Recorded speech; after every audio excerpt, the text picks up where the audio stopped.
Constructing your life is about much more than just building a bank account.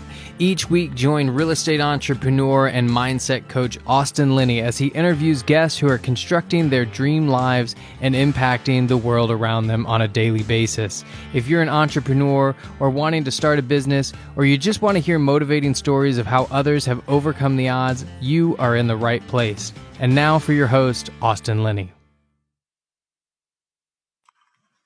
Guys, welcome back to Construct Your Life. I've got a really special person here today. What name do you want me to use? The last name? It's on your Facebook now, Lauren. Which one are we going by? You can call me Lauren Jane Miles. You can call me Lauren Miles. Okay. This is so we met in Mastermind that her husband and her were a part of. I'm going to start this off right. We're going to do it right. You're a mom, first of all, very important for you, a real estate investor, you're an agent, so many things that you do. You're writing a blog I've read, which is amazing as well. So I'll let you tell the audience kind of where you want to start, and we'll just kind of go from there. Wow, where to start? So yes, Austin and I met in a mastermind group that we were part of a couple years ago now, right? Mm-hmm. And very quickly realized that he is super driven and super social, which is amazing and an inspiration for those of us who are introverts. And yeah, since then, there's been so much happen. It's hard to know what to actually talk about. So I'm happy to open up about anything that you want to delve into. He's right. I'm a mom. Yeah. You're in what I love. I didn't even know this till I saw yesterday that how long have you and Todd been together? Todd and I met when we were 11. We started dating when we were little baby teenagers, and it's been 22 years. Congrats. I mean, that makes my heart sing. Yes, it's been an interesting journey for sure. But okay, I'm gonna let you go. I just saw that and I was so taken aback. I was like, you don't see that anymore, you know? Yeah, it's definitely a rarity, especially for people our age, because we're really not that old. But yes, I am a mom. I have known my husband since we were little. I have 4 awesome kids. I have been on a journey learning to really love myself and embrace who I am. And out of that space, these avenues have come that you're mentioning. I wrote a book that'll be out later this year. I've started a blog. I am establishing a virtual assistant business to help entrepreneurs take care of some of the things that they don't necessarily prefer to take care of. And I'm a full-time mom. I was homeschooling my kids up until this coming year. They're going to go to school if school, goes. Yeah, so I'm happy to talk about anything and everything. I work in real estate. We have rental properties. I manage those properties. I also have my real estate license to help friends and family with their real estate needs. So I feel like I have my hands all over the place, but I really am passionate about embracing ourselves fully and loving who we are and helping people understand that out of that space is where you draw the power to do what you want to do and embrace your life fully. So. 1000%. When we talked the first time, that's where we really connected. But I guess where I'd like to go is like, so you sound like me, you got a lot going on, but I guess let's start back before the kids. Like, let's start like when you were, have you always done real estate, or were you doing something different back then? No, actually I haven't always done real estate. My husband and I got into real estate kind of out of seeing the opportunity to recognize some sort of passive income. We wanted to be able to invest in real estate, have some rentals, set our children up for later in life, set us up for later in life, having more passive income. And he actually started investigating that side of things before I did, and we purchased a couple rental properties, and they went pretty well, and recognized that, hey, I could get my license, and that would save us money, and then I could help other clients do similar things. And so real estate became something that I was drawn to out of necessity for what we were trying to do, but I do really enjoy lots of different aspects of it. So it's something, probably the last 7 years that I've been into more professionally. Yeah. And I guess my biggest question is how do you get everything done in a day? If you're homeschooling, you're an agent, you're writing books, you're like, that's, every time I coach people, they're like, I don't have enough hours, I don't have enough hours to work out. I don't have enough hours to do this. And I'm like, it's all bullshit. Like, it's just this.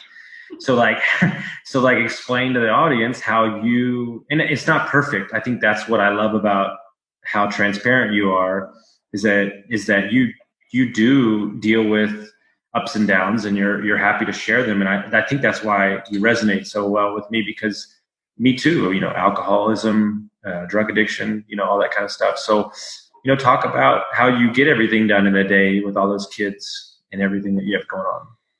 That's an awesome question. And I get that a lot because, there are so many marbles on the table, right? And you kind of are pushing them forward all simultaneously, but inevitably there are things that you may pause on for a second to give more attention to something that needs it in that moment. And I think a good thing that's helped me is to recognize I can't do it all in one day, but I can set myself up with blocks of time and a schedule so that I can make sure that I'm working towards all of the goals that I have.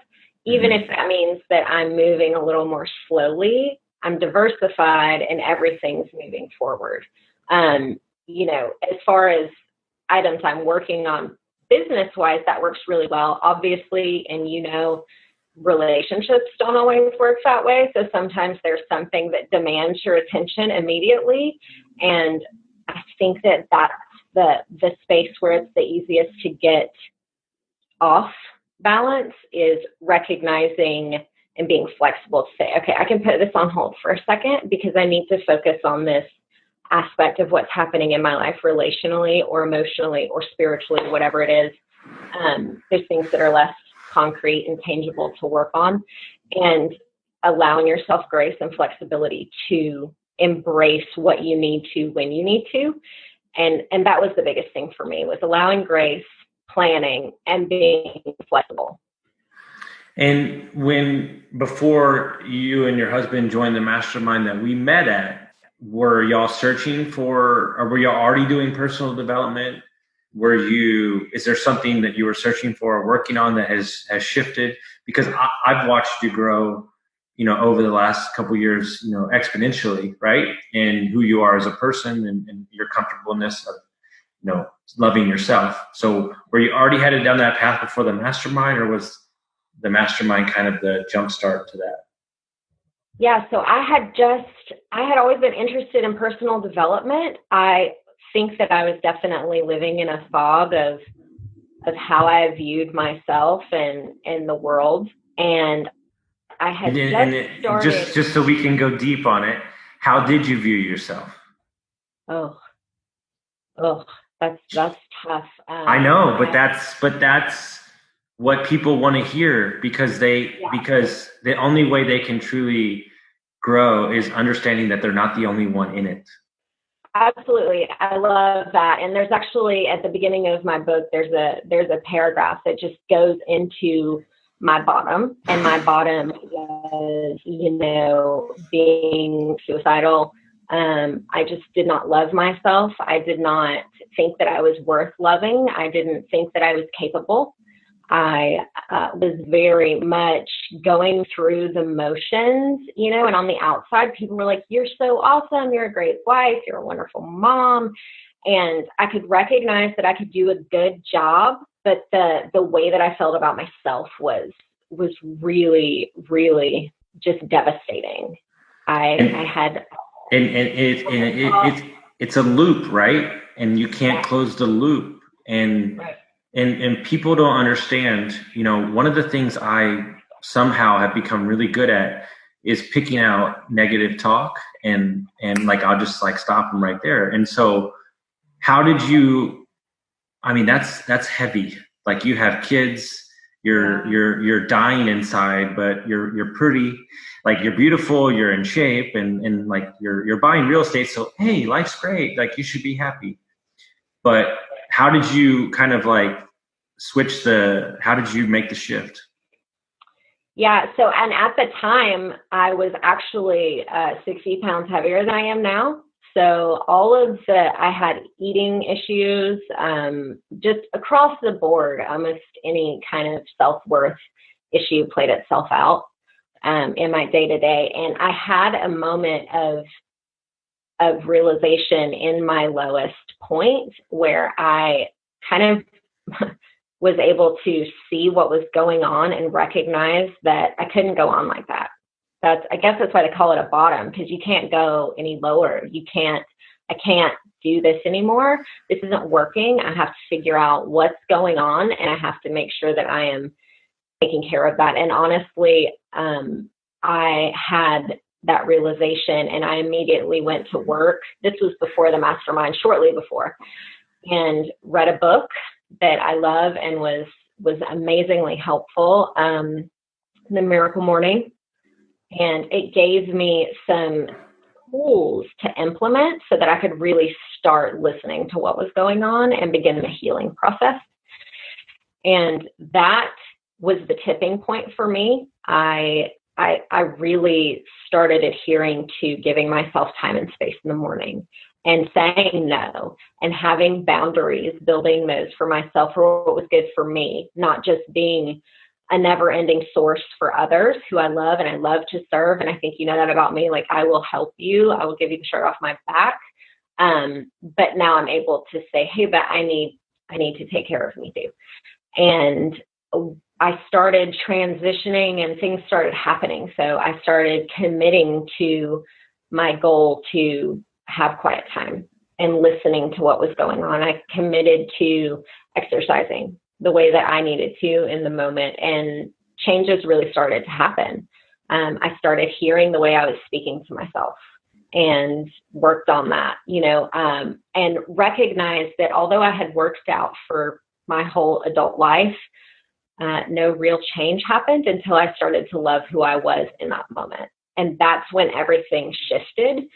And that was, getting up and looking in my eyes in the mirror in the morning and saying, you're beautiful and you're worthy and you are loved and valuable and you are a treasure, and just speaking all those good things to yourself. And, I convinced myself that I was, and now there's no going back. I think it's very important to note, because this is the same thing I tell my clients about money. Perfect example. You can work out every day, but if you truly don't believe it, you can search for money every day, but it's not until you turn the focus on yourself and truly love yourself will your body start shifting. Like, I haven't talked about it much, but I just went through a divorce, and my buddy out in LA, who is one of my best friends, Sal from M1, he said that the reason that you haven't lost weight in your stomach is because you're stressed from a bad marriage. And sure enough, it's been 40, 60 days, and I've lost all the weight in the stomach. And so, and by the way, guys, I Ironman train, so like 3 hours a day. It's not like I'm not working out, but it's amazing to me, right? The releases that are stuck in our body are holding us back. But what you're talking about with the Miracle Morning, and what I was talking about with my buddy that I was working out this morning, is it's not about what you do every day. It's more about doing it and just creating those daily habits of positivity. And then you build on top of those. And that's what happened to you. Like when you started working out and started feeling better about yourself and started digging into personal development, did the negative thoughts, did the suicidal thoughts slowly go away, or was it is that a process as well? Honestly, I had one of those moments where immediately things shifted. I had been digging and searching for so long that when I found these principles to implement, and I did, immediately something shifted. Immediately I had quit drinking, which had been something that was creating issues in my life. I recognized this is serving me in no way. I don't need or want that in my life anymore. And, there weren't, slip ups or I have one here, it's been 2 years, the 4th of July, since I've had a drink, and I don't miss it. Congratulations. Thank you. And it's just been, yes, creating those habits and building on those. And I talk to women specifically about working out often, because women do want results, but they don't want to waste their time. And what you're saying about habits is a big thing. And when I recommend to them, okay, for the first week, I want you to put on your shoes at the same time every day. And that's it. And just creating those habits and building on those so that you have the consistency is what's much more important than, I'm going to hit this hard and I'm going to go to the gym for 2 hours a day. And then a week later, what usually happens is you are exhausted and you don't feel well, and it's overload, and then, like you're saying, you're in a loop, so you feel like you can't, and then you don't, and then you punish yourself. And so creating ways that you can succeed was something that was huge for me and seems to be the most helpful to anyone that I help in any of those areas, and that applies to business as well. So if you want to get into real estate and investing, pick up the phone the same time every day. Create that habit of just doing the things, and success comes from loving yourself and being committed to the process. My coaching clients are not allowed to coach with me unless they work out, and it has nothing to do with the working out.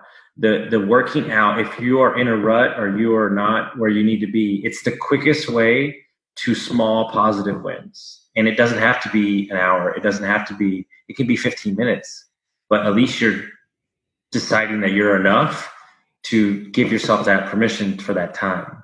And what I think me and you have to deal with is the exact opposite. Like the other day I was in Florida, and I worked out like 2 hours that morning, but the whole day I just sat in bed because I was like, I'm tired.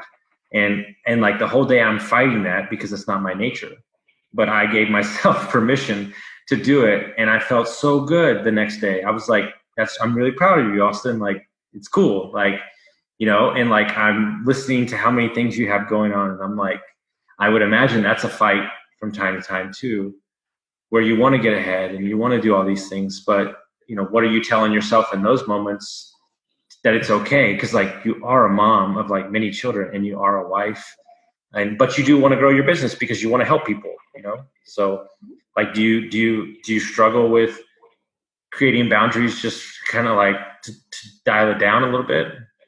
Yes, I do. Actually, that's something that Todd and I talk about a lot is, okay, we're going to plan this day or this time, and we're going to not work on any of the business items. We are going to do something fun with the kids, or like you said, lay in bed and just read, or do something that's rejuvenating to us.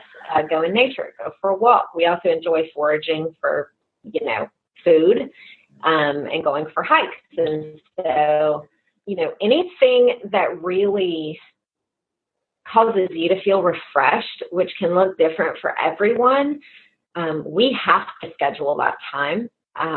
Otherwise, like you're saying, I could work all the time and never be done. And I know you could too, but making sure that we take time intentionally. And sometimes I hit a season where it really is just a season of I have to work pretty much constantly. It has to be followed by a season of rest, whatever that looks like. So if it's not a weekly day or a few hours, are seasons. And like yesterday, I had a lot of meetings, a lot of things going on. And then, at 6 o'clock, I had told my son, I'm going to play with you in the sprinkler. Yes, I am. And so and that might sound kind of cold, but making dates with my kids to make sure that their wants and the way that they need me to show up as their mom is not being overlooked, because that's something that I take more seriously than anything. And that allows them to look forward to it, me as well. But yes, the struggle is very real, to take it easy and not feel lazy, Well, where that sits in, right? Where that sits. That's just deep rooted, because you're not 100% there on self-love, Yeah. and Sure. that's where that's at. And it's one of the greatest things, like a high performance coach told me in a workshop. We did the whole workshop for like 3 months. And this was his parting words to me, and it changed my life. He said, Austin, if you don't ever realize that there's nowhere to get, you'll never be happy. Ooh, wow. Yeah. There's always another real estate deal. There's always another deal. There's always another book you could write. There's always another sentence to write. There's always another thing. What I'm dealing with right now, and I think this will hit home to you, a lot of young kids, because I coach a lot of young kids, they live their life off of scoreboards. Like, I made true story, because I just got off the coaching call with him. He was making 600 cold calls a day, right? And I told him, I said, I read a sales book that said that if you had 40 clients, there's 5 people that give you all your deals, 80% of your deals. I said, stop calling 600 people a day, write a list of 20 people that do your deals. And he's only focused on that for 3 months or 3 weeks. He's closed 6 deals in 3 weeks. Yeah. And he's like, I'm working less. I'm happy. He's like, I take my dogs for a walk. There is a correlation. If you're building for legacy and you're building for who you wake up and be every day, there's no rush to get anywhere. Sure. So, yeah, you know what I'm saying? A really good insight. Have you read the book by Simon Sinek? I think Tim Rowe just suggested to me that last week, so I need to pick it up. Yeah. It's really good. I'm not done with it, but it speaks on things like what you're saying. If you're building a legacy, you're building a business to stand the test of time. You're not competing with your competition. You're just improving yourself and doing it from a place of, again, like, to do the best, to be quality, and our lives have to be lived the same way. But it's definitely a good word, that the feelings of laziness when you're allowing yourself to rest definitely come from a performance-aholic. And I'll share this with you. And I've decided that I'm going to start sharing a little bit of it, because I'm living in it right now, and because I feel comfortable with you and we get along well. So I'll share it with you. The feelings of getting laid off and getting divorced and all this stuff, whatever they're going to call all these feelings, right? Moving across the country and everything. In the past, I would have done things, which was Netflix, drinking, whatever the hell it was, to avoid it, right? And instead, I allowed myself to cry. I allowed myself to be upset. I allowed myself to sit in it, right? And because I sat in it and noticing my triggers and what triggers me and stuff like that, and there's 2 people in my life that can trigger me, and make me go to the old me. Because I sat in it and let it wash over me and deal with it, it no longer has control over me. And I made peace with it. So instead of holding it for 20 years, I sat in it, right? And I think that's a powerful thing, that everybody wants to do distractions. They want, instead of looking in the mirror and saying, this is real. I am upset today. It's not a great day, but tomorrow's going to be better. And I think people take things that happen to them, let's say an hour, something happens to you and it's a bad hour. Oh, it's a shitty day. Well, was it? Or was it the hour really shitty? That is a powerful statement, to realize that, you might not have a great day at work, or you might not have got done what you've done, But that 2 hours to go play in the splash pad with your kids is everything. Like, that's all that matters, right? And so, like, that's what I hope people understand by this conversation, is that by distracting yourself, by hiding in your fears, by hiding in the things that you're hiding in the closet in your mind, it controls you even more than you think. Yeah, that totally resonates with me, and that's so true, because, you know, I think one of the keys to success in my life has been recognizing in moments where, you know, it feels like I'm a failure for whatever reason, whether it's relationally or job related or as a parent, or, you know, it really doesn't matter. If I am recognizing in that moment that, one, I'm not a failure just because I go through hard things, and two, that as long as I'm learning something from this and continuing to do my best, I'm succeeding. And that's been really helpful for me. And we live in a society, like you were talking about your divorce, where, you know, it's easy for people going through a divorce to feel like you failed, right? Like, I committed to this thing and it didn't work for whatever reason, and I'm a failure. And, you know, the reality is that all things end, you know, like a marriage is going to end, whether one person outlives the other, whether you decide to consciously uncouple and go your separate ways. So many things can happen, but if we're caught up in the result as opposed to just enjoying the moment and enjoying our day-to-day life, we're missing the point. You know, enjoying the journey and learning to enjoy the journey was a big one for me, because I'm very results driven, and learning to do my best and enjoy the journey and love every moment that I'm living. You know, I don't have to, you say it all the time, to be divorced from the results, but like, there's this thing that you say, like, you're showing up. Married to the process, divorced from the results. Yes.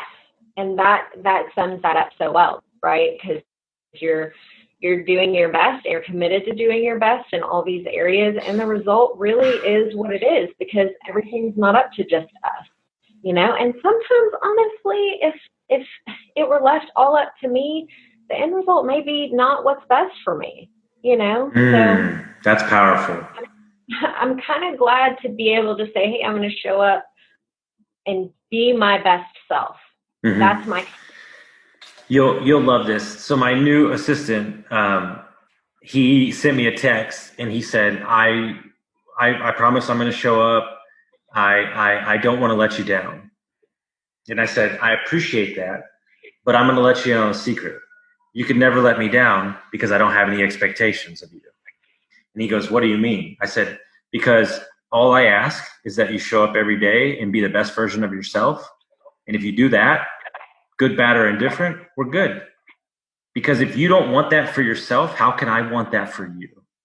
And so by detaching myself from expectations of a meeting, of whatever thing, you know, I just did a podcast on this a couple Wednesday rants ago about absolutes. You know, everybody lives their life on absolutes, right? But by saying this is the only thing that should happen my entire life, you ruin creativity, you ruin wonder, you ruin being surprised, right? I have clients who I tell them to be spontaneous, and they're like, I'm going to schedule my spontaneous. And I was like, I don't think you know what the word means.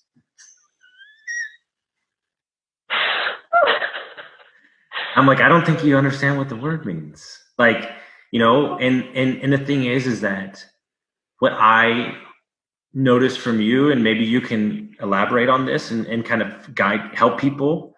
How do you become present when you are so driven as me and you are? Like, how do you, and it's not perfect, it never is, but like, how do you at least take time? Because I notice just from the outside in that you're fucking happy right now. Like, and it may not always be perfect, but like, you're fucking happy. And like, we're a long ways away. And by the way, I don't care if Todd gets mad, you look amazing. Like, I'm like, I see pictures and I'm like, damn, like, this girl is crushing it with all these kids. So sorry, Todd. but but what I'm saying is like we're a long ways away from 60 pounds overweight, suicidal. So let's talk about how you got here and how you're being present and enjoying every day. Yeah, that's like you said, it's all a journey, and it's never going to be perfect. And I'm laughing as you're talking about what you're saying to your clients. I'm not laughing at them. I'm laughing because that used to be me. Yeah. I was so legalistic, and I needed to feel in control of whatever I actually could control, because I was so out of control internally. And, actually, Todd used to tell me, be more spontaneous. And I, at one point, said, "You're never allowed to say that word to me again." Like, it's become a curse word in my house. And so, yes, I can resonate with wanting to plan your spontaneity. And I think that definitely on my journey, the more that I just really get honest with myself about me and how I'm showing up, but also letting go to allow everyone else in my life or not in my life, in the world, to make their own decisions and what's right or okay for them.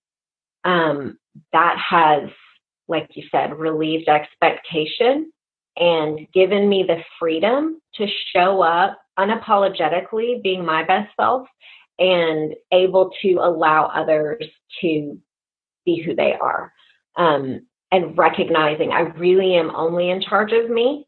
I really am only in charge of my words and my actions. I can't control what anyone else hears from me, and I am going to continue to do my best. And the introspection, taking that time to be quiet and, like you were saying earlier, sit with myself, like sit in my mess and say, "Ooh, whoa, I'm feeling really judgmental. Where is that coming from?" Because for me, when I act in ways that I know are not consistent with who I am, and I'm a loving, creative, encouraging human, that's a red flag for me, that something's going on, and I need to check in with myself and find what's happening. Am I hurting? Did I have an expectation that's unrealistic?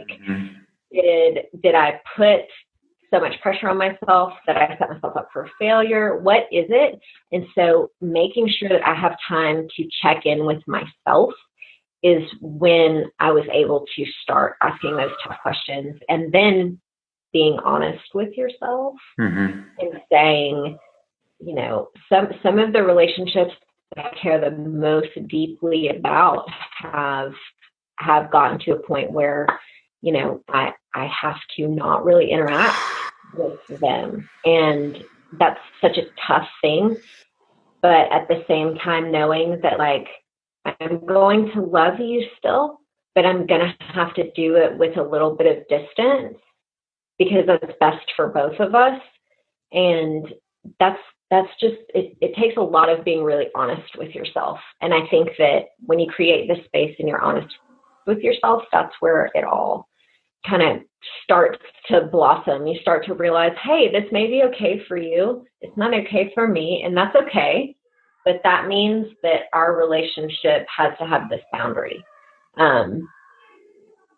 And I think that just learning who you are, and I unfortunately had to start learning who I really was, married with 4 kids, and, anyone who's younger that, is watching this, listening to this, that's out there in the universe, just learn to love yourself and be happy with you, and everything will come out of that place.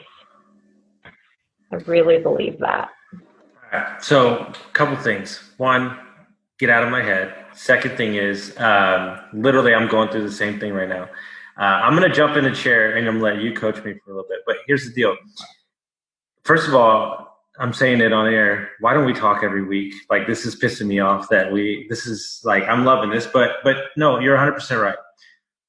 I've got to a point with some people in my life where I'm like, I feel like I'm always the one keeping the relationship alive. And one of the great quotes I ever heard is like, stop watering a plant and see how many weeds you've been watering for how long. Like, my buddy said to me, like, why would you jump over an ocean for somebody when they won't even jump over a puddle for you? Yeah. You know? And I have people, true story, it doesn't happen often, but I have people that ask me when I'm going to drink again. And my mentor's like, who the fuck are these people and why are you even talking to them? Like, what a ridiculous, like, that doesn't even make sense. And so I'm really getting to an age, I'm about to be 39, I'm getting to an age where there's certain relationships that I'm with you. I love you. I respect you. Like, we're friends, but I just can't do this anymore because you're full of excuses. It's always negativity. There's enough bad shit going on in the world that I choose to surround myself 100% positivity at all times, because the way that you look at this world, the way that you wake up every day is really how you see it, right? And, you know, by surrounding yourself with people that don't support that, it's exhausting. So true story, guys. True story. Internet went out, so we'll just get back after it. And the great thing is I have an amazing team that'll make it look like it never happened, but we'll just tell you what really happened. Blah, blah, blah. So what I was saying is that by being around negative people, and here's the hard part. A lot of the times it's family, like, and you love them, but like, in full disclosure, like, I've had like really hard time with this because there's part of me that feels obligated because they are family. But then I'm like, you're 30, you're about to be 39. Like, do you need this shit? You know? And like, my coach is like, dude, for once in your life, like, just do you. Like, and I'm like, hey, here's my response. You can do that? Yeah. You know what I'm saying? And so I would imagine, I think we've talked about this. I would imagine when you and Todd started digging into personal development and you stopped drinking, there was a little pushback from a lot of friends and family, right? Yeah. You know, I think one of the reasons that it seems to happen so often with family is because we do have expectations from them because they're our family. And that's something that I've dealt with some members of my family, and recognizing, one, I had the same response that you did when I don't remember the moment that or how it dawned on me that, like, oh, just because we share blood doesn't mean that we have to do life together, so intertwined. And I was like, wait, what? That's an option? But that's the reality. Is I recognized in some of those relationships, I definitely was having expectations because we were family and wanting them to show up a certain way, and coming back to myself and saying, what's my expectation here? What can I control in this situation? And that's only me. And what boundaries do I need to make sure that I'm okay with me? And unfortunately, that results oftentimes in having a very different relationship than I would want with some people that I really love. And I just have to be okay with that, you know, because like you're saying, stop watering the plant and see how many weeds you've been watering. I mean, you can't make a relationship look the way that you would love for it to look, because a relationship is more than just you.